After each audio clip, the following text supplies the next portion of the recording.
I had to fill out an application to work for my dad. And I got ghosted like more than one time. Really? So yeah, he always kept it very like, hey dad, I need work. Okay, go talk to the construction manager, see if he's got any spots for you. Wow. Oh, okay. Hey, there's a position open. I noticed like for superintendent or foreman or whatever. Like, Can I get that? Yeah, you can fill out an application. I was like, wow. Oh, okay. Yeah. My son comes down at 6 o'clock in the morning and he'll do burpees in the hallway. Just because he sees you. While I'm at the gym. Nice. My wife's like, he came down and did burpees like first thing in the morning. I'm like, that's sick. We've never gone on a honeymoon. This is mind blowing to me. Because even when I didn't have much money, I could still go. I didn't go on a honeymoon for a while, but I would go fly on a vacation. I would save up and go with it. Didn't do the honeymoon. We've never flown anywhere together. We've never stayed in a hotel together. Like we've done little trips. My grandparents have a cabin in the mountains, and so we'll go up there. But yeah, we haven't done anything so like no hotel. Cool like that. Nothing. No. And I've had some of them come up to me after. They're like, hey dude, full disclosure, I gave you every last dime that I had, and your program absolutely changed my life. I would do it over again. I would pay 10 times more. And I've had clients like lose the body fat, right? Gain the muscle, get the confidence. But I've also had I had a diabetic who suffered a heart attack like a year or two before he got on my program. He was on 17 medications a day with an A1C of like 12.1 or something. Dude, he lowered his A1C to the mid sixes with me while eating carbohydrates, which he was scared of. And his doctor pulled him off 10 medications and was considering taking him off like 3 or 4 more. Find you a good woman, dude. Don't get one of these psychotic, don't wind up with a baby mama, dude. Because having a good, solid woman in your life is like so important. So she backed me when I wanted to follow this dream. She backed the dreams before it. Like I told you, I was tried tattooing, auto detailing, side jobs, doing grading. Yeah, she backed me with all that because I knew that I could do better. But a lot of people just don't see it. What's up, guys? Thanks for watching the podcast. I got Taylor Thrasher here with me today in SoCal. We're gonna spit a little game, talk about where he's from, what he's done, where he's going, and how he got to be who he is today. Stay tuned, it's a good one.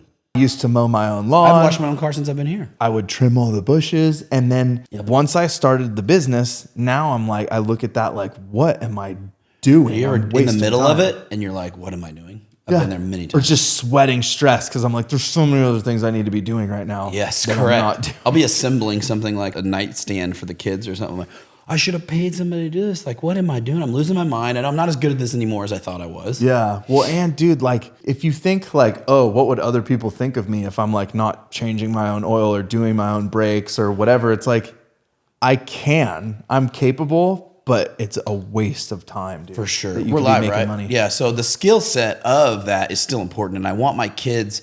But here's the double-edged sword. Here's my thought. You think of like well-to-do kids, like they don't grow up knowing how to do that. They grow up knowing that they can rely on somebody to do that. So is it a disservice to teach them how to do that? Like we grew up that way, but where's the point of like, I guess it depends on how much wealth you have. You know, what's kind of funny though, is I didn't really grow up that way. Oh, really? Because like I told you earlier, like my parents, they did well. Right. So they had some money. And I always laughed that like I never learned how to maintain a car. I'm not a good maintainer of things because my dad would always buy stuff with warranties. He would buy new stuff that didn't break. Right. He wouldn't change the oil on anything. My dad hasn't mowed a lawn since I was like 4 years old. Yeah. You know what I mean? That's a good point. I guess my parents didn't either, but that's a good point. When they started their business, they didn't. Yeah, but then when I was a teenager, then I had this truck that like, freaking brakes went out. I'm like, I don't have money for the shop. I gotta exactly. Yeah, so I learned a lot of that on my own. I made like an Instagram story the other day, kind of talking about that. Like, it's important to know how to do stuff, which I think is true because I think like it helps your mind being able to kind of know like mechanics and how like certain things work, and then have the confidence to where like if it happened, emergency situation, contingencies. But I think it's better to teach your kids skills like how to build a business, how to make money, and teach them the importance of time. True. Because there was so much time that I wasted, dude, doing the things that we were just talking about, mowing the lawn, working on my own cars in the driveway, like where I could have been building a side hustle or building a business. Right. You know? Yep. Those aren't things that make you money. Yeah, no, 100%. And like even thinking back, like I've even gone as far as like I have 2 daughters now, right? And I'm like, what do I want to teach them? And a lot of people get their kids involved in sports like conventional sports, and then they're hoping that they maybe go to college and play the sports. And my thought was always like, what's the most practical thing that they can learn? Well, you can always surf, you can always skate. And in my mind, as a father of daughters, I'm like, well, they need to know how to do jujitsu to protect themselves if some asshole in the parking lot of the mall or somewhere attacks them. Like, so that's a life skill that could save them in the future.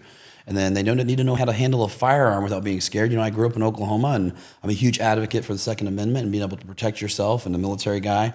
And so teach them to do that. They can handle that. And then teach them to be financially, capable, and teach them how to, make money without having to trade their time for it. But going back to like changing a tire and stuff, that kind of is just as important as self-defense or something, right? You don't be on the side of the road and be stranded and not have any cell phone service. So that would be huge too. I don't know. Like simple, basic things. Like you're getting down to like survival at that point. You know what I mean? Yeah. Like when does that actually happen, right? I don't know.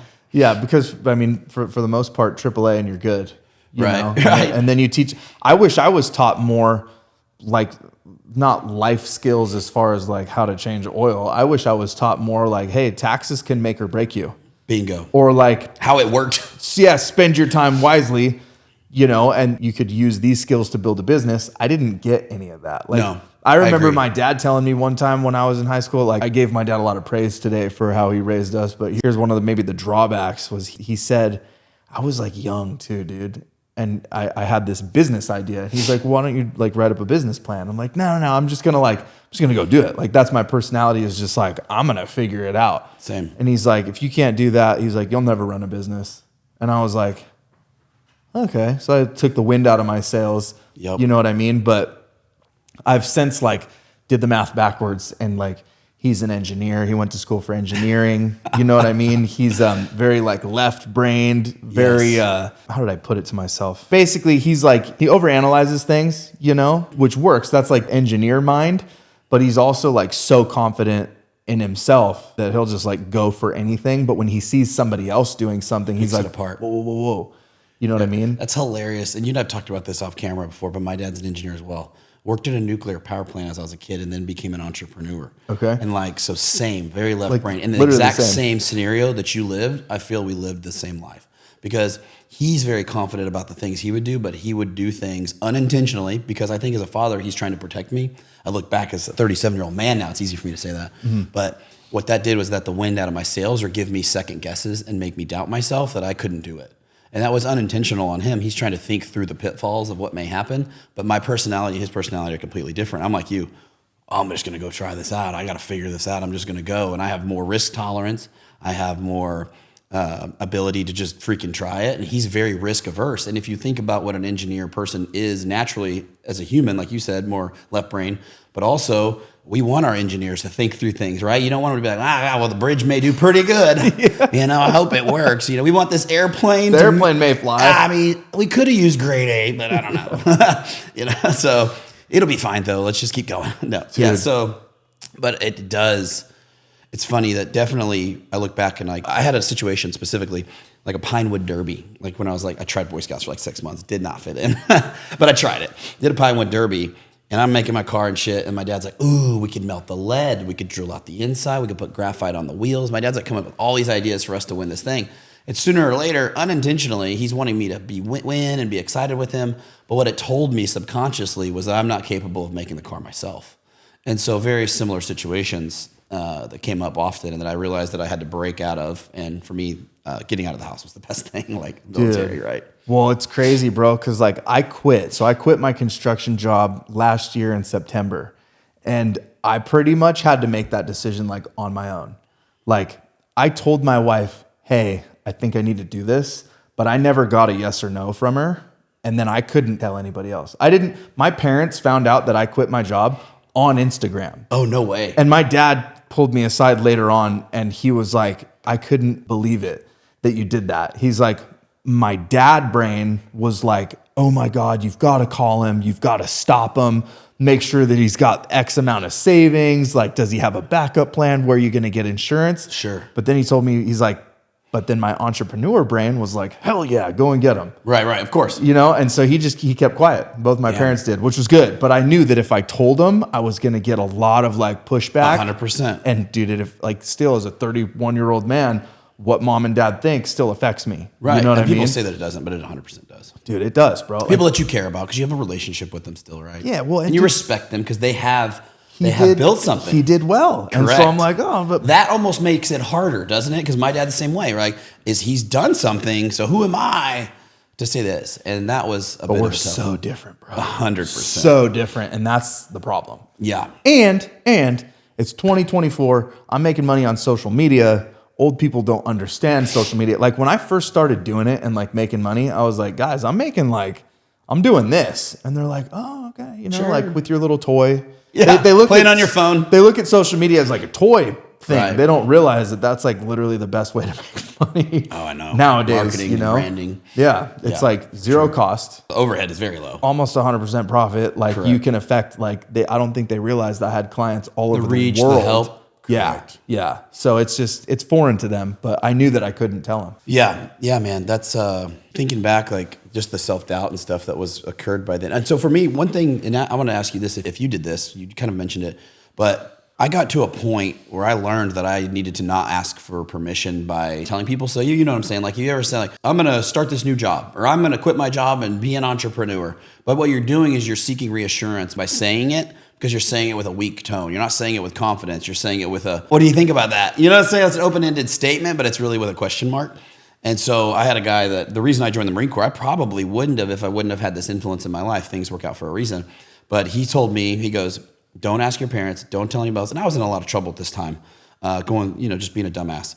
And he just said, go to talk to the recruiter and then do it. If you want to do it, do it. Put your money where your mouth is, basically. He's like, I regretted not. I couldn't get in because I had a situation, but I tried and I wish I could have. And he's like, just go do it. Don't ask for anybody's permission. And I was like, that was kind of weird because my parents are good people and you bounce things off of them and they've been successful. So who am I to question them? And they're not in jail. They're not in trouble. And look at me where I'm headed right now. And so you take their advice. And I was like, he's like, don't go. And I needed that. And so I learned that lesson then not to basically tell everybody what I was getting ready to do, not to broadcast it, because you don't want everybody's input on it, because what they're going to do is give you their feelings or opinions on what they would do. But if they can't see your vision or they can't see the dreams that you're going to go out and go forth and do, then they can't speak for you. It's for you, you know? Yeah. So that's something that I'm still working on, right? I think it's constantly. Because, dude, I've always been the guy that's like, I'll tell anybody anything. I'm very trusting. Same. I don't think that people are capable of like lying. You know what I mean? Or like, we don't. Yeah, bro. So like I would just tell everybody everything, you know? And I would say stuff like to my parents. And I remember getting so frustrated because like I touched on this at the gym a little bit earlier. I always felt behind.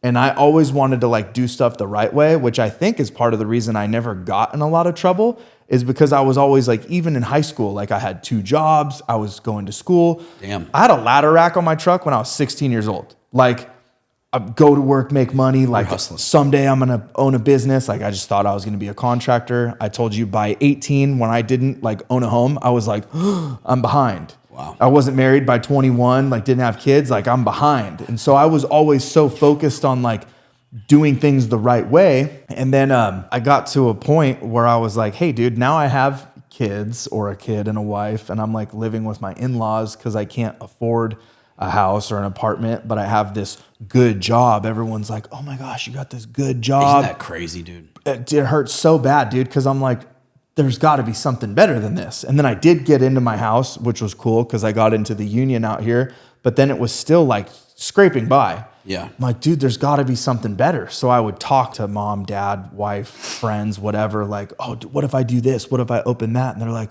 well, you have a good job. Like you have insurance and a pension. Like, why would you leave? I'm like, you sure? Because it sucks. It's not good. It's not enough. I see what these other people are doing. Like I'm working in Rancho Santa Fe, right? It's like Rolls Royce, freaking Maserati, right? Like Bentley, Tesla, like all these nice cars.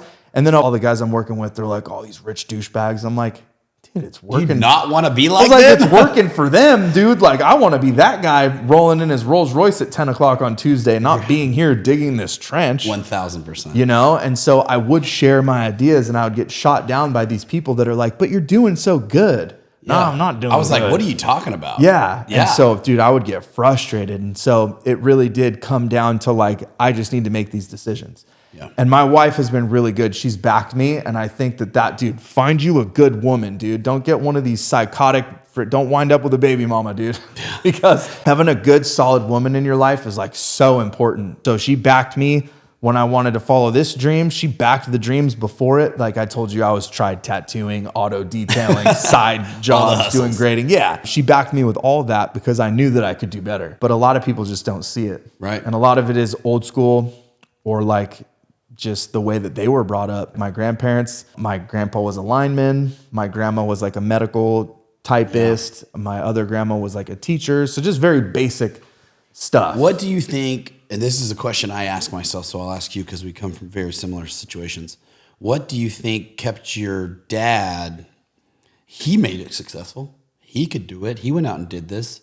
What do you think as a father, now you a father, me a father, but like, why do you feel that he felt like he needed to protect you or not allow you to go through the same things that made him successful? Do you feel like that's the case or not? I mean it's rhetorical. Yeah, and so I don't want to like bash on my parents, but this isn't a bash. This is just, and I've talked to them a little bit about this. I'm like, why you guys did all this? You guys did all this. You guys made a lot of money. You guys were successful. Why were you so proud of me when I got a job as a framer for like $17 an hour? That's my question, yeah. Why were you so proud when you paid for one of your daughters to go to college and then she works at a coffee shop? You're like, oh my God, we're so happy for you. Yeah. I'm serious. Wow. And I was mad. And I'm still kind of mad about it. Like because I don't understand. Like where was the mindset there? Like, good job. Oh man. Like, oh, you got a raise. Now you're making $20 an hour. Like, yeah, but you didn't tell me it was going to take like $250,000 a year just to kind of like live in Southern California. Correct. You know, with this $70,000, $80,000 a year job. Probably not even that much, like if you're paying taxes. Yeah, for sure. You know what I mean? Like, what was the answer? I didn't really get an answer. Like, I don't know why they didn't push more for like, hey, start your own business. Hey, learn this skill. Yeah. And because it goes way deeper than, well, you should have gone to college. Because we all know that the baristas went to college. 100%. You know what I mean? Right. But yeah, I don't know why they didn't push more of the entrepreneur. And I worked for my dad. So and I felt when I asked for it, he would give me his perspective on it.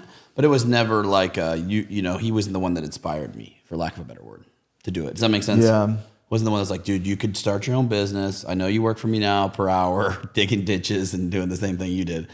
But you could start your own business. Here's something I would think about if I were you. No, I had to and maybe it was for the best. Like, it's for the best for me now, obviously. But like, I had to fight my way out of it because I think it was his fears that I was carrying along as from a parent's perspective. Same fears that my parents would have dumped on me. And I get it as a parent now. If I would have told them that I wanted to join the Marine Corps in 2006 while everybody's going to fucking Iraq. So it's the fears of selfishness of not wanting you to fail or guiding you in the wrong direction as a parent and thinking only of the bad things that can happen instead of the good things that can happen. But I think going back to what we first started talking about is because our parents are, I would say, you could correct me if I'm wrong, but my minor were middle class-ish, lower middle class, and worked their way probably to middle class, maybe a little upper middle class now, so the early 60s in Oklahoma, you know, and it's relative to where you're at. But I think they would have been totally different if they would have been like stupid money. I think the thought process and everything, if they would have been like sold a company for a couple $100 million, they would have been like, oh, I've learned different things. And I don't know. I haven't gone through that experience, but that's my thought. So they still had the same blue collar mindset, but they're like, it was really hard for us to get here. We're really just proud for you to have a good life for yourself, son. I don't know. Yeah, I don't know. I don't know what would have been different. Like, because I remember asking, like, why doesn't he like expand and like make the company bigger? Because that was always my mindset is like, it's always growth. Me too. And I feel like he kind of like got to a point and then it never really seemed like he was trying to like push into like different areas which I guess he was in a way because I didn't know the inner workings because like I had to fill out an application to work for my dad and I got ghosted like more than one time. Really? So yeah, he always kept it very like, hey dad, I need work. Okay, go talk to the construction manager, see if he's got any spots for you. Wow. Oh, okay. Hey, there's a position open. I noticed, like for superintendent or foreman or whatever. Like, can I get that? Yeah, you can fill out an application. I was like, wow, oh, okay, yeah. Which I think is probably good though. That's good, you know, good because separation. You get stuck working in. But he never had like, oh, family business. You're going to take this over someday. His mindset was always like, I'm going to sell this thing, and probably not to you. Yeah, 1,000%. You know? How I felt. Yeah, I mean, I don't know if that was the situation. My dad probably didn't even want to sell. It was just like, I'm going to run this for the rest of my life. What it is. Do what you want. But at the same time, I think he felt that he didn't want to give me that guilt that I had to you know, as a father, that you'd have to take this son. That could be the opposite, right? I don't know. Yeah, I don't think he had any of that. He just wanted to grow it, sell it, whatever, and that was his goal with it. But cool. Yeah, had they made hundreds of millions of dollars, I don't know. The perspective may be different. It may have been different. Yeah. Maybe some of the teaching moments, you know, could have been different. Right. Who knows? Well, let's start back from the beginning. So tell us a little bit more about, you know, where you grew up and how you met your wife, your family. Let's start from the very beginning. You know, we talked a little bit about your dad and your history there. Well, let's dive in. Word, yeah. So I'm Taylor Musgrove. I go by Taylor Thrasher on my social media accounts. Everybody wants to know why. I can explain that. So when I was in high school, and this is something we could talk more about too. When I was in high school, I had a metal band, and it was a thrash metal band. And I remember one of my homeboys was like, "Oh, Taylor Thrasher," and I was like, "Oh, I'm gonna set that as my Facebook name." Never went away. Nice. So on Instagram forever, I've been Taylor Thrasher, and then a lot of my friends would be like, "Oh, what up, Thrasher?" And so it just stuck. You know, it works perfect. It works. But yeah, so that's where the name came from. So San Diego, California, born and raised, lived here my whole life. Did some traveling for work, you know, out of state a couple of times. Yeah, dude, grew up skateboarding, snowboarding, just doing the typical Southern California thing. My dad owned a construction company, so I started in construction at a young age, like 15, 16 years old. Did that. I worked at the mall. Trying to get out of dad, working for dad? I literally worked at the mall because it was the only place that would hire me otherwise. I filled out applications at McDonald's, at the pizza place, at the hardware store, like literally worked at the Escondido Mall. So in between working for your dad or the same time? Yeah, so I worked for my dad at the same time. So I was going to school in the mornings, and then I would go work for my dad, and then I started at the mall like late at night. Yeah, so nice. Just working. I met my wife just at my parents' house, little barbecue thing, and then we started talking. We met in June of 17, got engaged in August, got pregnant in September, and then got married in November. Like, nice. It just went fast, bro. Within 6 months, we were married with a kid on the way. 24. Okay, the perfect time. Yeah. Cool. And we just fell right in love, and boom. Sometimes, marriage, dude, when kid, you know, bro. You do. I agree. People say that, and us being both. How long have you been married now? What is that time? Almost 7 years. Almost 6.5 years. It'll be 11 years for us. And people say that, but I do think it's true. It's a connection, especially if you've dated before. Obviously, most of the time you've dated before. It just doesn't feel right, and then you meet that one, and you're like, oh man, this just feels easier. Easier is the best word I can put it. Like, it's not a fight to stay together or all this other crap. Dude, you mentioned it earlier. A lot of girls, bro, and like she's solid. You know what I mean? Yeah. And I could just kind of feel that. And we had everything in common. We talked about, you know, worldview, religion, politics, kids, family life, where we want to live, what we want to do. Like, and we were all just everything lined up. And I was like, why not? Did you ever talk about success and where you wanted to go in life before, or no?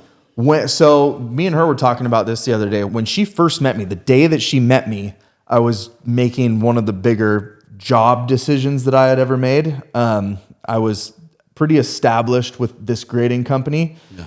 And I got an offer from another company for more money and a truck. And I was like, oh man, like I want to be loyal to this company that I've been with because I've kind of moved up and I'm doing well. I know everybody, but then like more money and a truck and a foreman position, that's a good deal. But she saw the amount of thought that I was putting into it, the numbers that I was running, and just figuring out, is this the right move versus what I think a lot of people do. And they're just like, I'm just going to go and do this. More money. Yeah, more money. Like they kind of don't think about it, or they shrink back and they go, no, I don't want all the responsibility. I'm just going to stay. So was one of the things that she told me right off the bat that she noticed. She's like, you were like thoughtful, methodical, you cared. And so we never talked about like, oh, we're going to be like super successful. It was the standard, like, you know, if we ever come into money someday, we would have that conversation. Sure. We'll do this cool stuff. Yeah. But no, we've always been like on the same page. That's legit. That's super important. What does on the same page mean to you guys right now? What do you feel? It's kind of constantly evolving, dude. Yeah. Because like on the same page. Because you guys are on a growth path too, right? I mean, we just talked off camera a lot about this. Big time. She's going through a big mindset change, an activity level change. Like, me starting to get up at 3 a.m. and running this business that I have now while I was still doing construction and like just running out the clock on every single day, getting a couple hours of sleep, starting to make money, changing my mindset big time. Like that was something that I went through, and I feel like she's starting to go through that now. Hell yeah. Huge mindset change. She's getting up super early in the morning. Supporting each other and during the growth and stuff like that. Do you think, I mean, you knew that right away when you guys first met each other, that she would be that kind of woman and that you would be that kind of man, or no? I don't know. How do we prevent, if somebody else is out there, we mentioned it a minute ago, you said, don't marry somebody that's an anchor, basically. Well, dude, I got a lot. I didn't like have prerequisites when I met my wife, right? But Yeah. now I look back and I'm like, I'm so glad I met somebody that supported me. Yeah. So, I mean, I had a couple, right? Like she had to be a Christian. Hey, right? You're right about that. I didn't think about these are prereqs. I had to. She had to believe in God. She had to be a Republican. We so much hate on this one now. No, nobody that follows me doesn't care. No, we had to have similar views, and I think both Agreed. political parties are bunk now. 100. And at the time I didn't, but now I think they're two different wings of the same exact bird. Yeah. And we're on the same page with that. We all are. But just like the amount of kids that we wanted to have a big family. You know? The big grand vision was on the same page. Yeah. And there was no like drama, dude. There was like, so here's what I see a lot. I see this a lot. A guy will get with a girl, right? And then they'll break up. And then they'll get back together again. And then they'll break up again. And then they'll get back together again. Bro, don't waste your time. To me, if you break up one time, and there's no such thing as going on a break. Nope. Dude, clean split and you're done. It Forever. didn't work. Correct. You know what I mean? I totally agree with that, man. Like if you're hanging out with this girl and you're not like in your head like, oh man, I could marry this girl. Get rid of her right off. If you're not taking bat. it that serious, especially in your mid-20s, It's a waste of time. of your life. And people are doing this in their 30s, bro. Oh, and for the rest, some people do it for the rest of their life. Well, yeah. But dude, and then there's girls that are just trouble, dude. They're drama. They're like, they'll get all weird about like my chick. I've never had a passcode on my phone. She's never gone through my social media or my text messages because she doesn't have to, but it's also available to her if she wants to. 100%. So like there's a huge level of like trust and respect there. So like if you can't trust the other party or if the other party doesn't trust you, mega red flags, bro. Yeah. Like either you don't want to go through life like that. Either squash that or like find somebody new. And there's grown men that I know, dude, that there's like, oh, I can't go train at that certain gym because my wife is worried that there might be girls there. Like bizarre stuff, bro. Jesus. It's Those are like baby boys, like their mom's watching over them. It's too much, bro. And then like it's But like, why is the wife that way? It's two reasons, right? Like the wife has a massive insecurity or some problems and issues you guys never discussed and faced. Massive. Yeah. Or you've been a piece of shit and she doesn't trust you anymore. Or pretty much. or both. Or both. You know what I mean? And there's a lot of that too. So like you have to be what you want. And I always tried to be what I wanted. You know what I mean? Like I wasn't running around with a ton of girls. Like we've all made mistakes, you know what I mean? But like, yeah, dude, you have to be what you want. You have to know what you want too. Cause a lot of guys don't know it. Oh, I don't know if I want to get married. I don't know if I want to have kids. You got to be intentional. Otherwise you're just wasting the other person's time. And that's not fair. Oh, I love that, dude. You could parlay that intentionality with anything, like where you're at now. I mean, we could jump forward, but the reality is like being intentional and having some kind of path, whether it's the, General Patton talking about a good plan today is better than a great plan tomorrow, essentially. I'm going to paraphrase that quote, but it's so true. And when you're the leader of the house, you're guiding, you're making these decisions, you going off on this path, quitting your job, doing what you're doing now. If you're like, well, I kind of think if I do this and like if you pussyfoot it around, bro, she's not going to have confidence in you and you're not going to have confidence in yourself because you're not going to commit and then the results don't come through the door. Yep. I remember my wife told me, because I talk to a lot of potential clients, and one of the things that you hear a lot is, well, I'm going to have to talk to my wife first. Yeah, of course. Yeah. You want to talk to your wife? Okay.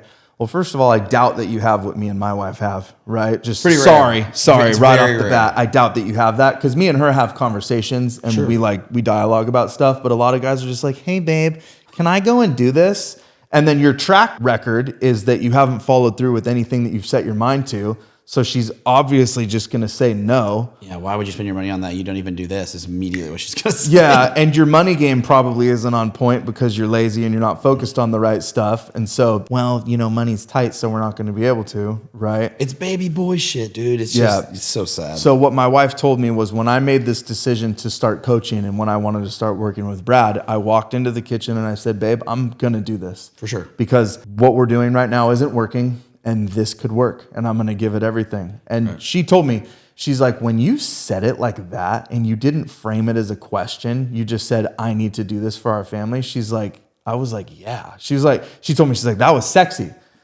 because you were confident in the decision that you were making. Yep. And then the same thing. I spent money that I didn't even have necessarily to go to that mastermind event in Miami. Yeah. I was like, babe, I'm going to Miami. Figuring it out. Sorry, I'm going to be gone for a couple of days. I got to pay this much money on the credit card to go. Like, but I have to be there.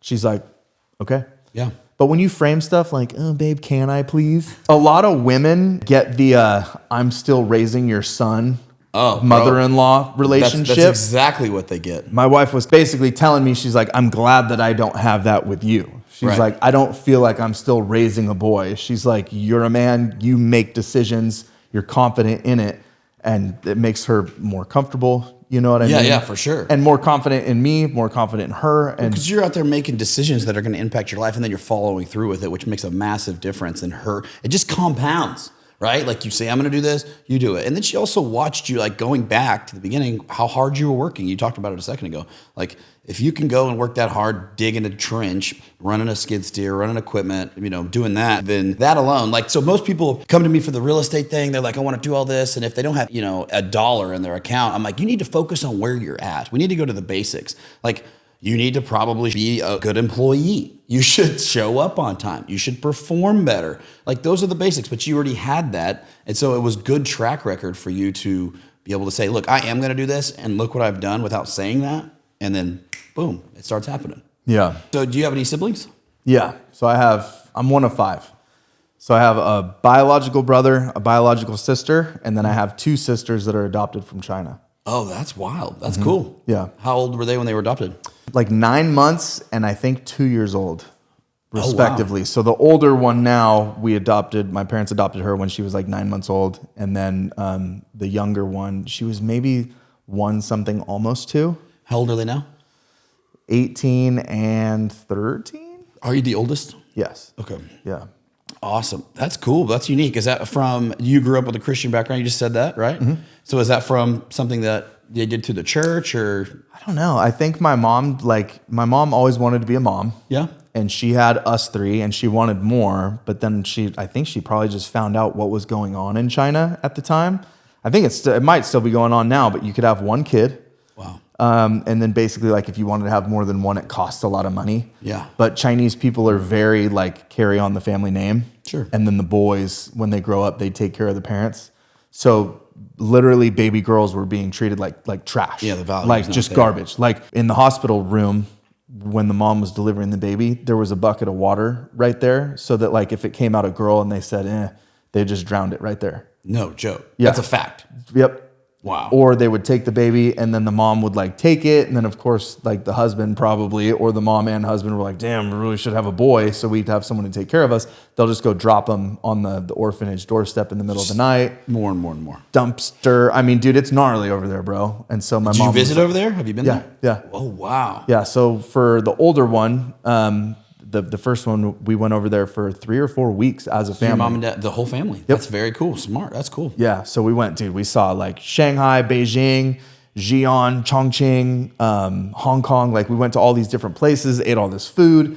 And then we went and like got her. And I remember like I gave her the first bottle. Like that was so cool. Dude, that's legit. I was like, good for you, bro. I think I was 13.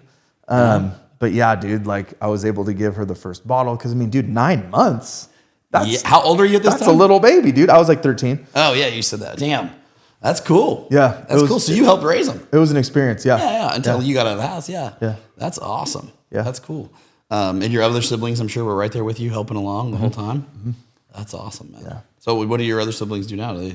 So my brother works for my dad as a salesman.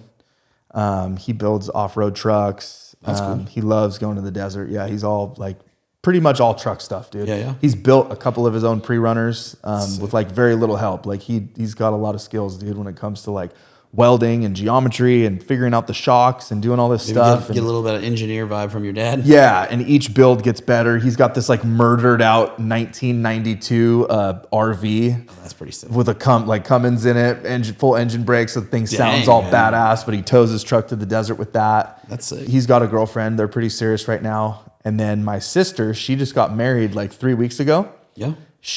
What does she do? She does a bunch of stuff. She does art. Cool. So she does like a lot of the restaurants in Oceanside. She'll do the murals. Oh, wow. inside. And she does murals at churches and stuff. But then she also works at a restaurant in Encinitas or Carlsbad. Yeah. She's done so many different things. I don't know where she's at right now. You know what I mean? Yeah, it's like my sister. But too, yeah, sure. that's what they're up to right now. Sure. And what about the other ones? They're still in school. So Oh, okay, graduating high school? yes, so the older one just graduated. She actually just left this morning to go to Rome. My mom has taken her to Legit. Europe for like a month. That's pretty legit. Grad gift. Yeah. And then the younger one, she's, sixth grade, seventh grade, Just doing the thing. eighth grade. I don't remember. Yeah, you've been out of the house a bit, bro. Yeah. You're quite a bit of an age gap. Yeah, for sure. So what was growing up like in SD? I mean, were you a skater? Did you always have the SoCal vibe? We kind of talked about it at the gym, but I want to know a little bit more. So Pretty much, dude. Like, yeah, skateboarding. I was really like skateboarding, BMX, a little bit of surfing in high school, snowboarding. Like, we used to go snowboard in Mammoth every year. Nice. Been to Big Bear a couple times, Tahoe. That was cool. But, dude, a lot of it, like I said, dude, I had a ladder rack on my truck at 16. I was like helping build my neighbor's horse ranch at like 15 or 16. So you were driving to make some money. You were trying to, is that what it was about? You were trying to make money, trying to do their thing? It was money, but I just was trying to like do it right. Yeah, you know what work. I mean? And I knew that I had to work. I like my parents started charging me rent for my bedroom when I was like 17 joke. or 18. Yeah. Good old mom and dad. Because I decided not to go to school. But a big thing that I had going from when I was in like 8th grade till the end of high school was a metal band that I talked about. We were called Assault. Did you make money? No.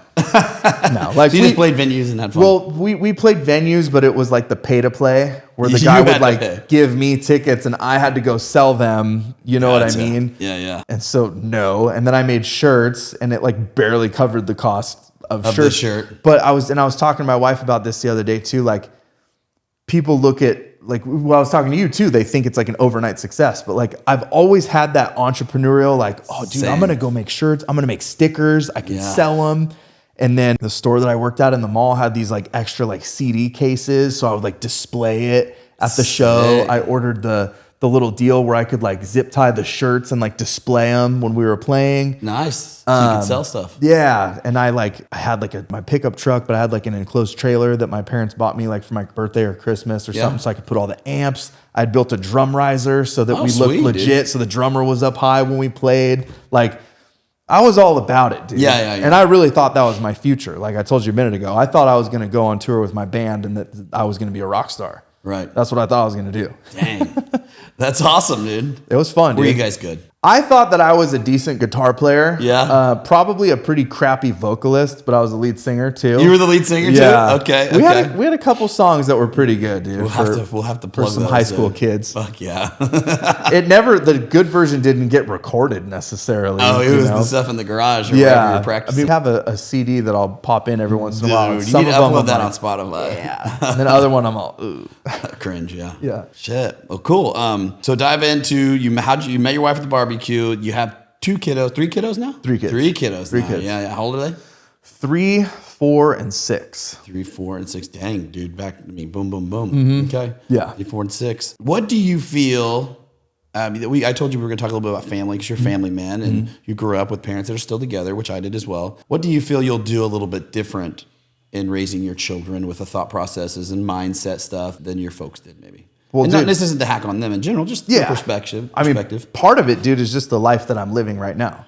Like my son comes down at 6 o'clock in the morning and he'll do burpees in the hallway. Just because he sees you. While I'm at the gym. Nice. My wife's like, he came down and did burpees like first thing in the morning. I'm like, that's sick. That you is know? sick. And then I've got my daughters like doing pull-ups and push-ups and like, oh dad, like asking about my protein business. That's what my daughter calls it, my protein business, Hey, you how's the know? protein business? Yeah. But also like my son's like digging in my gym bag, pulling out my tripod. He'll run over and like grab my wife's phone and like Shoot some set videos? it up so that he can take videos of himself posing. Yeah, they see it. Because he sees me doing check-ins. Yep. He sees me filming myself doing the workouts. And he told me yesterday, he's like, Dad, I want to be in construction. Like when I get older. Sure. He's 4. And I'm like, you're probably going to be in social media, dude. Straight up. Just because of what you see me doing and what you're already doing. Sure. You know, and all he wants to watch on TV is the shiny bodybuilders. Yeah. Because they get all oiled up. Like he watched like Tom Platz. I had him on the TV and he was like doing his posing routine. He's like, Dad, why is he all shiny? I'm like, he's a bodybuilder, dude. Yeah. Dad, can we watch the shiny bodybuilders? That's hilarious. So he'll probably be into fitness. I'm just going to try and teach him, dude, like the stuff that school doesn't teach you about taxes, tax shelters, business, how easy it is to make money if you're doing the right things for the right people. Right. The fact that, like, dude, social media and the internet, the world is your marketplace. It'll be interesting to see how it evolves over their lifestyle or lifetime, and ours too. Oh, yeah, for sure. Yeah. And yeah, I mean, probably just more on like how to be successful. Yeah. Probably. What's your definition of success? Oh gosh, here we go. My the deep stuff, of success. Oh, I asked that question the other day on one of my Instagram stories, and I think people give me a real highlighted version of it because it's in a short clip. But I don't mean like describing like the car and the No. But I do also think the other side of it is people gloss over it and be like, to be able to pay for my family's meal or something like that. And I'm like, okay, I get it, but that seems shallow as well. Well, so Like just shallow as in like not a deep answer. yeah. To me, like, I mean, I was doing okay, like working my union job, right? Like I did have the house. We did have a car. I was like kind of paying my bills. You know what I mean? But I always knew that there was more. And I want to like show my kids that you can do more and you can do what you want to do and like live comfortably. Right. Because I think that there's something to be said about having options. To me, I guess I would say success is having options. That's a fact. That's a good way, short form, easy way to put it. Having options. The more success you have, the more options you have. Correct. Right? And that does come down to money. Absolutely. People are like, it's not all about money.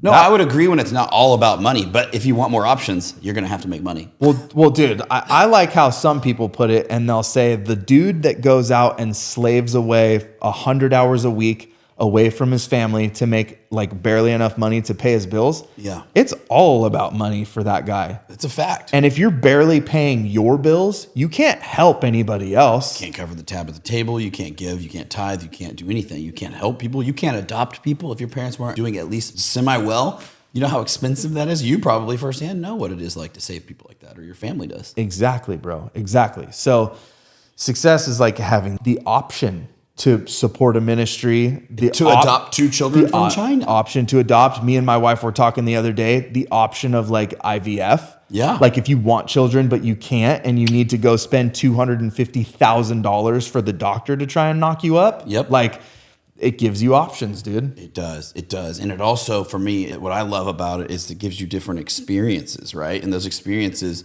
don't just mean the experience of what car you're going to drive, but I mean the experiences of seeing the world, the experiences of being able to hang out with your children during the time, buying time back, right? Like there's so many things that come along with that. Dude, me and my wife haven't gone on cool trips.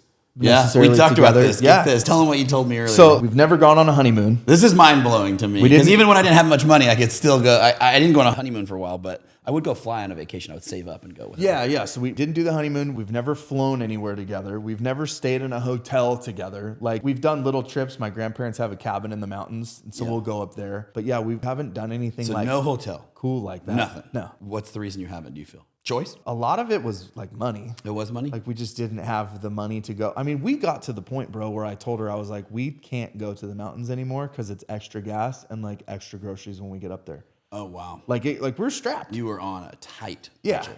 Yeah. There may have been times where we could have, but I think it was always just too tight. And yeah, like basically my mind was like, if I'm not putting away money in savings, like if I get some extra, I'm not going to go blow it on a vacation. Hotel, yeah. You know, like I need that in case the water heater goes out or in case my vacuum pump goes out for the 15th time on my Power Stroke. Now, for people that are watching this, I think they're going to ask the question of how do you come from a family that was well-to-do or upper middle class in Southern California to somebody that's on your own struggling to do that? Like, what would you say to that? Well, they're not paying my bills. I think a lot of times people that are upper middle class, and I saw it even from where I'm from, especially to the daughters, they are.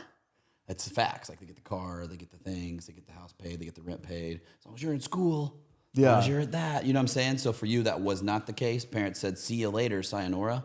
And they didn't kick me out. But basically, like when I was 16, like, and this was cool, right? When I was 16, they said, hey, you can buy any car you want. You have to pay half. All right. I was like, okay. So I had to work and save, right? And then you can go to school or you can pay rent. I was like, okay. So I had a choice, right? They gave me a choice. Yeah. And I said, school is bunk. Do you feel like it was incentivized to go to school though, kind of? No. No? Not They were necessarily. like, cool, no big deal. I was firm on that decision. Got it. So I started paying rent, and then they weren't paying my bills, dude, and like I had to upgrade the car. I had to get a bigger car so that we could fit more car seats in it. It's not like I was driving like some falling apart. Like we had like a decent car, but I wanted something that was safe and something that wasn't going to break down on my old lady. So part of the reason we were scraping by is because I wanted like something decent. True. But yeah, dude, like bottom line is a lot of parents, they're not out there paying their kids' bills. And I think that that's good because if they were, I it think wouldn't a lot have of forced, kids are, but your parents weren't. yeah, I don't know. But if they were paying my bills, it wouldn't have forced me to grow in any type of way. Makes sense. you Right, know? right. Good point. And I see it a lot. Like there's people that are just like, I'm good. My mother-in-law is going to pay for that. Oh yeah. You can see it a lot. Absolutely. Yeah. I even knew people that I felt like they were just waiting for their parents to die or retire. Like, I mean, it was sad. And I'm like, dude, you're like 29, like 30 years old. And you're waiting for this paycheck when you got to think they don't die for a long time. Like you're going to be like 60, 70. Dude, people live a long time, Yeah, bro. Even after they forgot who they are. Yeah. Yeah. Oh gosh, dude. So you're scraping by, boom. Let's talk into that. So you're scraping by, struggling to pay the bills, have 3 kids, and you're like, I got to do something different. So I was living with my in-laws, Okay. and they weren't charging us rent so that we could save to buy a house. Gotcha. And I bought a detail van. In the middle of the night, I'm working night shift. Me and my buddy does auto detailing. He's like, we need to get you set up with a rig. I'm like, yeah, dude, these I guys make extra money doing this. Guys making like $500 a day sometimes. Like, all right, dude, I'll go buy this van. So I started washing cars. That is not as lucrative as you might think, and it is hard ass work. I remember I was working nights, and then I would detail cars all day. Wow. And it was like not like full detailing, like $300-$400, like you were polish washing the them. whole car. It was a good wash, like $50. Yeah. And it'd take a long time because I'm a perfectionist. So that fizzled out pretty quick. Moved into our house. My wife had my second kid immediately. And then it was around that time I had gotten into Local 12. So I was union. So I was making a little bit more. And we did all right. And then COVID happened, right? And so things got a little bit weird. Right. And I was like, babe, like, we got to make some more money. Like, stuff's starting to get expensive. And then so... Gosh, it might have been a couple years later. I think I just kind of cruised through that, but I always had ideas. So I was trying to do like grading side jobs. Sure. And then at one point I bought like some tattoo equipment online. Yeah. And I just started getting down in my kitchen, practicing on the fake skins. And I was like, dude, like, why not? Yeah. I've seen dudes get good and just be good. Like they can't draw worth of crap, but they can tattoo really good. I was like, yeah. I was like, let me try. And then Figure worst it out. comes to worst, I'll blast my own legs up or something like sure. that, And they make decent scratch a day. I mean, those guys' day rates are pretty good. Yeah. And so I started doing that, and I was like, yeah, this isn't really like turning into anything because that's really time consuming. And so that was the year. That was like the end of 22. And then stuff just started getting like more expensive. We had more bills to pay, hospital bills coming in from kids that we had, and just expenses. And so basically I was like, babe, we're like losing money. Like I'm going to work every day, but we're like the negative. We're like losing money. And so I've talked about the double texts that I would get from the bank like every couple of days. I've heard you talk about the overdraft fees. And I just sat her down. I'm like, we're not going to make it to Christmas, like with money in the savings account to cover these overdrafts. If we keep living the way that we're living, something's got to change. And we've already stopped buying the kids' clothes. We've stopped going out to eat. We don't go anywhere. Like we don't go to any like amusement parks. We don't do anything fun with the kids. Nothing. We stopped going to the mountains, which was basically our free vacation because it would cost extra gas. We stopped driving to Orange County to go see her family because it was extra gas. Holy cow. Like we tightened our freaking belts, dude. Right. I had my Harley up for sale and I was crying about it. And like, thank God nobody bought it. But that was really like, you could have bought another one. that was really like the only extra expense at that point. Like that was the last thing that I had to like get rid of. That was, Did you own it cash or did you have payments on it? I had payments on that one. Okay. So that's why it was an expense. Yeah. Yeah. And so I was trying to get rid of that. And then basically going back to Grant Cardone, he's like, you can only scrimp and save so much. He's like, if the income isn't there, there's nothing to save. Correct. So I'm like, okay, I tightened my belt pretty much all the way. I got to make more money for reals. You know, I had kind of tried with the other things, and then in comes Brad. I saw him at the mastermind, and I'm like, damn, dude, like this guy's doing something. So I called him. I just followed him on Instagram. We had mutual friends. We had talked a little bit. I'm like, what's this all about? Like, what are you doing? And he kind of gave me the rundown, and I'm like, dude, I love going to the gym, bro. Like, I've been eating a certain way, training for a long time. I could do that. For sure. Did you know Brad before or no? Just through Instagram? Just through Instagram. Okay, cool. Yeah. And I was like, I'm passionate about that. Like, I work out every day. You know, I'm meal prepping every week. I'm getting questions at work like, hey, man, I noticed you lost a lot of weight pretty quick, or like, you're getting thick. How are you doing that? Sure. So I'd be helping the dudes at work a little bit. And so just kind of went headlong, pulled out the credit card, dude. And just boom. And then never looked back, dude. Dude, it's the same situation for me. What do you tell people that when it comes to like buying a program and not having the money for it? Like I bought into a real estate education. My first program was stupid expensive. And I didn't have that cash, man. But I would figure it out and drag credit cards out and stuff and sell what I could. Like you had your bike for sale. I had like stuff for sale, anything I could Craigslist at the time or Facebook. What do you tell people that get scared about making that commitment, like of diving into that? Because you probably get it a lot now as an online coach and selling people on your program. And I think they think, you know, we heard this a lot, but this like, oh, you know, scamming somebody or you're trying to convince them. But the reality is like you're going to deliver and you know what product you're going to deliver and how you can help somebody. How do you handle those objections? And what would you tell somebody that's hesitant towards swiping that credit card? When I talk to people, I say, hey, dude, what do you want? You know, and they tell me, they're like, dude, I'm so tired of being fat. I'm so tired of it like hurting to put my shoes on, wake up in the morning with no energy. You know what I mean? I'm falling asleep on the way home from work. I feel like I can't be there for my kids when I get home because I'm wiped out. And we just touch on some of those pain points. And I'm like, listen, dude, like I'm going to get you the results that you're after in the gym, right? Because it's pointless for you to go to the gym if you're not seeing results. You're just spinning your wheels. You know, I'm going to give your wife the stud that she deserves, right? And then you're going to be the stud that you deserve to be. Facts. I'm going to help you get to that point where you have some of that self-confidence, you have energy for your kids so you don't have to feel guilty. And I think people just, they see it a lot of times, right? They see the value and they know that like, if they can have that for sure, then they'll pay for it. I'm not Mr. like pushy salesman, right. You know? Yeah, me neither. Because I have a soft spot for people that don't have the money because I was that guy.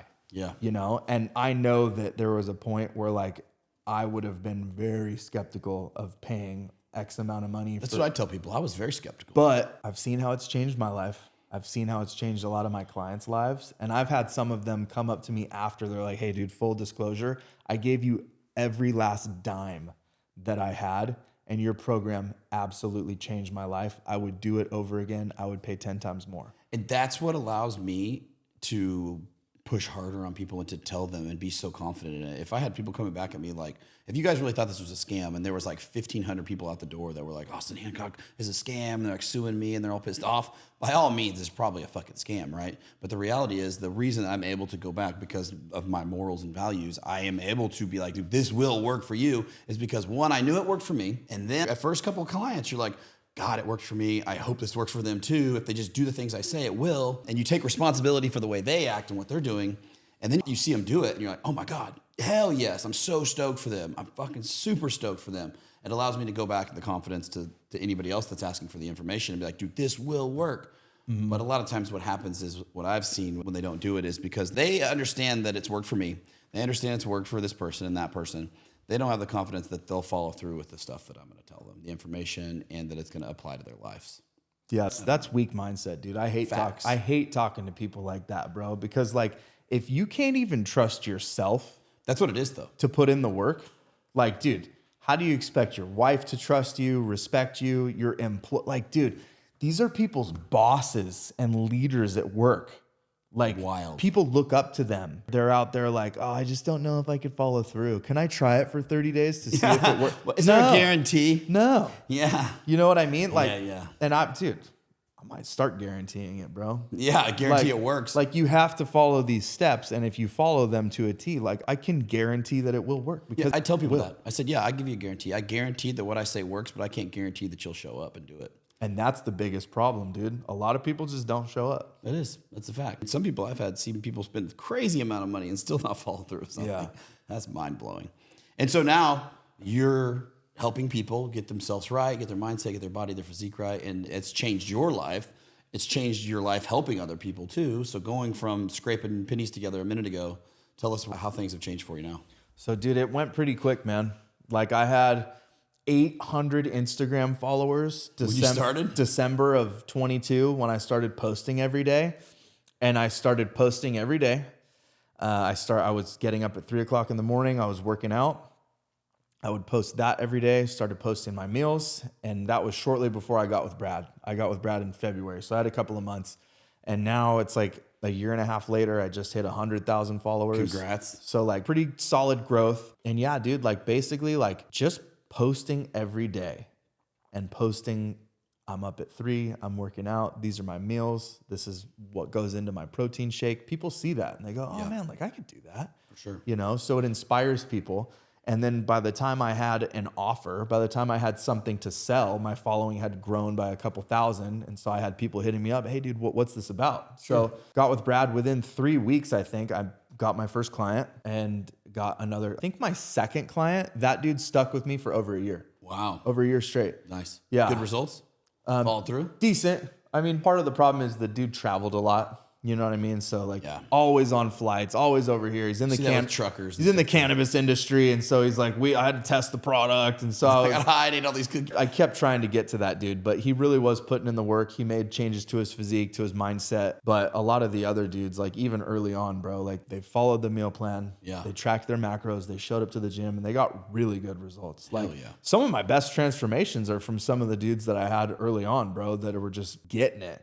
You know what I mean? Yeah. And so from there, dude, it's been steadily growing, you know? Yeah. And I've had clients like lose the body fat, right? Gain the muscle, get the confidence. But I've also had I had a diabetic who suffered a heart attack like a year or two before he got on my program. He was on 17 medications a day with an A1C of like 12.1 or something. Dude, he lowered his A1C to the mid 6s with me while eating carbohydrates, which he was scared of. And his doctor pulled him off 10 medications and was considering taking him off like 3 or 4 more. That's legit. So, that's what it's about. Like massive life changes for these people, you know? And I've had dudes like come through the program that are like, dude, this and seeing what I could do in the gym and how I could change my body and my mindset has convinced me that it's finally time to start that business that I've been talking about. Bingo. And like making massive changes it starts there. Yeah. It really does start there. It starts at the basics, man. Dude, they're literally like starting businesses. I've had guys level up careers. I've had guys quit and go into different career paths just because it gave them that confidence in themselves. Like, oh yeah, I can do something and stick to it. Yeah. You know? I love that, dude. And like just the mental shift. Like I had a Zoom call the other night and like dudes were opening up and like getting emotional, dude, like almost in tears just about the gratitude that they have the ability to do this. Because so one guy said, he's like, dude, I have a picture from when I was a teenager. There's 7 guys in the picture. 2 guys are still alive. Damn. I'm one of them. And then my homie, and he's like, my little brother is one of the guys that's no longer with us. And he just got emotional. He's like, this program is a gift, right? That I can give to my wife, that I can give to my kid, that I'm not running around making those bad choices anymore, making those mistakes. I'm a better example. I'm stronger. I'm clearer mentally. You know, he's like, I didn't wind up like one of those guys. And now I'm actually taking it further and I'm like improving myself, improving my body, my mind, and the things that it's doing for my kids, my relationship with my wife. Like it's massive. Dude, that's exactly right. Like you said, it starts with the basics. So how long have you been coaching? How long has this been happening? So right now it's June of 24. I started February of 23. Nice. So it's been like a year and a half-ish. Yeah. And a you? little less than a year and a half. You quit your job. You're full-time. You're doing this, right? In 6 months. Damn. So it was 6 months from the day that I made my first sale, that I signed up my first client. That's what I was telling you a minute ago. Like I told my wife, I was like, hey, I think I need to do this, right? And I just kind of threw it out there and I let her just kind of, she didn't really sit say on anything. it, yeah, think about it. And then I was like, in my head, I'm like, okay, I need to do this. So over the course of a couple of days, I basically told myself, dude, you're writing the script, right? This is your movie. 6 months sounds way better than any other arbitrary number of months or years that you could put on it, right? Sure. Like, do you have it 100%? Mm-hmm. But go for it. Hell yeah. And I did. Hell yeah. And I haven't looked back, bro. It gave me the time to put forth into my clients, into my content, into growing the business, into learning a lot more stuff when it comes to, dude, the background stuff, bro. Like it's sales, it's marketing, it's taxes, it's like, it's all these different hats that you got to wear. I was able to learn more and do more. Exactly. And basically it just freed me up to make more money and help more people, dude. Yeah. And that's what I kind of want to talk about is the progression of you. Like you're the fine example in that you went from signing up from a program. You learned the information, you applied it to yourself. You started to learn how to do the business as well. But not only that, like, yeah, you help other people and that's how you make your living and you grow that. But you yourself have changed. Like you're constantly progressing. You and I have connected and talked about business. We've talked about finances. You've asked me questions about like tax stuff, cars and things like that. And then we've shot a bunch of game back and forth. And like the self-development journey though doesn't stop. And like you get addicted to it because what happens is you've seen your life change. You've seen you change other people's lives. And that's why going back to people that talk about it being a scam, you can so confidently be like, man, I feel sad that you think that, but look at me. And then like the next level, like, right? Like, let's shoot this again in a year from now and see where we're both at. Let's shoot this again for 3, 4, 5 years. Like you guys have to understand that are watching this. This isn't oh, he's made it. Oh, it's over. Oh, I've made it. It's over. This is a constant progression and how fast it's moving because of the basics that you're teaching other people too. And then it goes from there because your mind doesn't go, okay, now that I teach people this basic program and I've made $1,000 more than I made when I was blue collar, I'm fine. It doesn't go like that. Like the drive of people typically doesn't go like that. It progresses so much further and the dreams and the goals keep going and the vision for the future keeps getting clearer and larger and things like that. And I think that's the beauty of it in general and the drive, but I love it, man. Dude, it's great. It's made life a lot more fun. That's a great way to put it. It makes life a lot more fun. It's like a game now. It is like a game. Because you get to be creative. Like, there's no boss being like, you have to write this report and your content has to look like this and you got to talk. Like, I can make content about whatever I want, dude. Facts. And if I'm giving somebody some value, if I'm, giving them a little peek into my family life, showing them a trip that we're going on, like, so I can have fun with that. But then too, dude, like just being able to work with people, get on those Zoom calls and listen to like the way that everybody's changing. Like I had a dude drop like 40 pounds in 3 months and damn. And he's only halfway through, dude. So I'm like, I'm just so excited to see fucking badass where he goes. Yeah. But then too, like helping more people has made me more money. Yeah. And so I get the ability to go on trips with my wife. Like we're going on a trip soon. It's going to happen, guys. He's going to get in a hotel with his wife. Finally. Guys, he's going to have a 4th kid. Everybody, let's vote and see if he's going to have a 4th kid. This is what happens in hotels. No. But then too, dude, like I get to go watch my kids at swim lessons. Things that I wouldn't have been able to experience. I get to get my kids up from their naps when they wake up. Things that I always missed when I was gone. But then money too, dude, like having extra money, it is kind of like a game, I'm going to, go invest in this, or I'm going to buy this, make my content better, or for sure. It's growth too. And it's having that discipline to like be able to allocate that money to the correct part of the businesses too, right? Yeah. That's awesome, man. Yeah. Cool. I want to touch a little bit on something that I feel a lot of people talk about coming up from the rags to riches stories.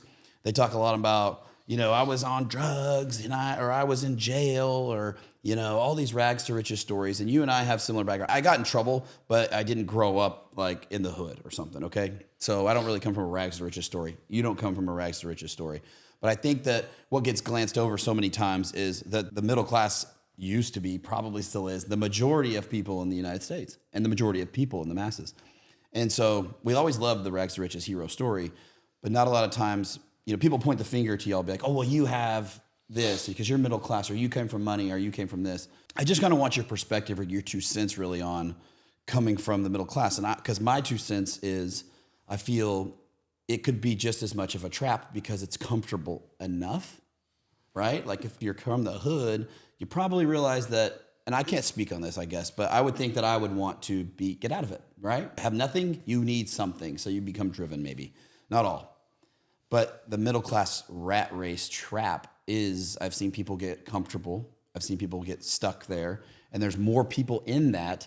And I don't feel not enough people talking about coming from an entrepreneurial father or a family that does well to someone that wants more. Like, I want to go further than that. I want to take the ball even further because maybe it's not as sexy of a story, right? The guy that grew up in Orange County his parents did pretty well, cool. but that's more reality for most people than it is, Yeah, we do love like the rags to riches, the dude that was in prison and turned it around, the guy that was a gangbanger and now he's the NFL I was on quarterback. crack in the streets. Like, you get that, right? And now I'm worth millions. Like, it's just good clickbait, and it's great stories, and no discredit to anybody that's ever done that. No. But on social media, I feel like not enough people talk about, like, bro, I just fucking hated where I was and I wanted to do more. I'm a regular guy. Yeah, exactly. Like, just regular construction worker, dude. Like, I was nothing special. Right. And now I'm, 100,000 followers on Instagram. Right. Still feels kind of small now that there's guys with like 500,000, a million. But like, you can do it, bro. It's like the main message that I want to get out to people when they're asking about that kind of stuff. How did you do it? Like, I'm a regular guy that did regular stuff. I just did it consistently, and I feel like I did a pretty good job at it. Do you feel like you are genetically driven? Or do you feel like it's just who you are driven more than maybe the person next door that had the same style of life in middle class? And maybe you had a neighbor with a son, maybe somebody you went to school with, right? We can all think about something like that. They had just as much income. Mom and dad were still there, supportive, blah, blah, blah. But like, you are pushing and you want more. Do you feel like that's just you? I think, like, looking back, dude, that people were just focused on different stuff. Like a lot of the kids I went to high school with were just so focused on drugs or college. I was never focused on either one of those, bro. Like, I hated doing drugs, never got into that, thank God. Yeah. I never got in a lot of trouble. But like I said, dude, I've been working since a young age. I always just kind of had that, like, you got to go to work. Or like when I was focused on my band, like that kept me out of a lot of trouble too, because every weekend I was having band practice in my garage, and I treated that like a business. I chewed people out when they were late. I was like, we got this show coming up. We have to like specifically rehearse for that. We got to figure out the set list. I've got to get these t-shirts printed so that we could, like, just always had something that I was focused on, And then, like I touched on earlier, just feeling like I was behind all the time. I felt the same feeling. Maybe that's because of where my parents were at and because they didn't buy me everything that I wanted. Because if my parents were where they were and they've just bought me whatever I wanted, then I probably wouldn't have that feeling of being behind, because it's like, whatever, dude, I'm cruising. Right, but I wasn't unhappy.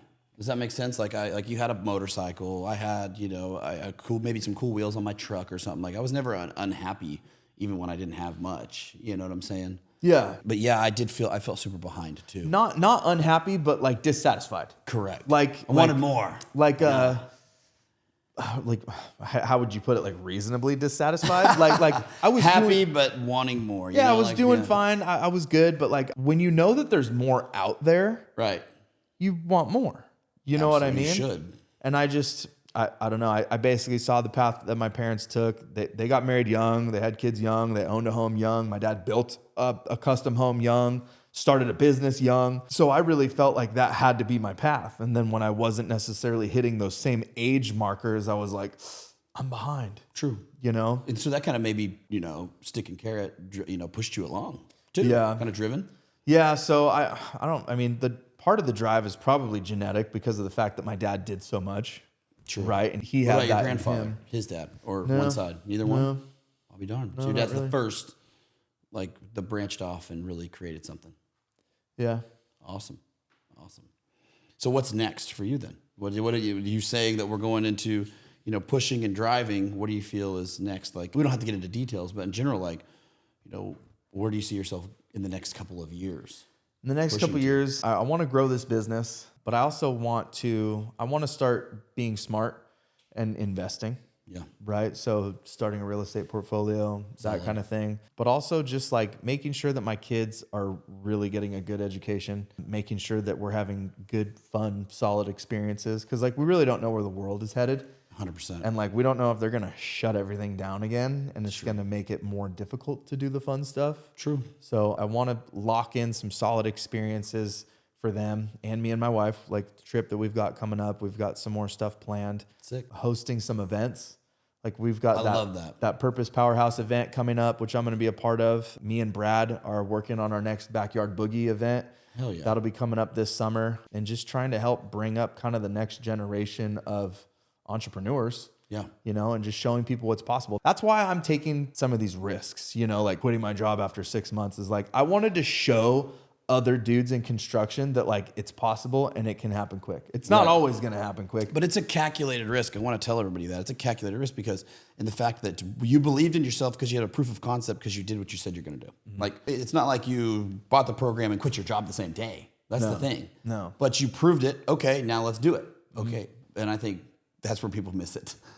You know, they either buy it the same day or they want to quit their job, or they buy it and then they don't do all of it and they're like so fearful to ever quit their job. You've got to have the long view. Like when I first started coaching, I didn't think that I was going to quit within 6 months because like I told you, like what drew me in was not a large amount of money. Right. It was just extra coin to gas money to visit your in-law, basically. pay my bills, dude. Like, but it turned into something bigger. Yeah. And you've got to have the long view, dude. Whether it takes 6 months or 6 years, like it is possible to do that, you know? Right. And if you've got, you know, a little extra cushion, like coming in from a lucrative side hustle, dope. Absolutely. If it turns into your full-time thing and you blow up, dope. Exactly. You know, but the only thing that's going to keep you from not being successful is not trying or not ever doing it. That's true. Yep, exactly. Awesome. Cool. Well, man, I appreciate you being here. We'll close out with that. Yeah. You guys will definitely have to go check out the gym content we did earlier. We spent a lot of game in that one as well. We'll definitely be doing more together, collaborating, getting together, get the families together. And I love that you dropped down and hung out today, bro. I appreciate you having me, dude. Thank you. For sure. All right, Taylor, tell them where they can find you if they want to reach out and learn more about your program, bro. So the best way to do it would be on Instagram, taylor.thrasher.fit. I also have a YouTube channel where I film a lot of longer format content. It's taylor.thrasher. You guys can get a hold of me there. I answer all my own DMs, all the comments on both of those social media accounts. So any way you want to get a hold of me, send me a message and we'll talk.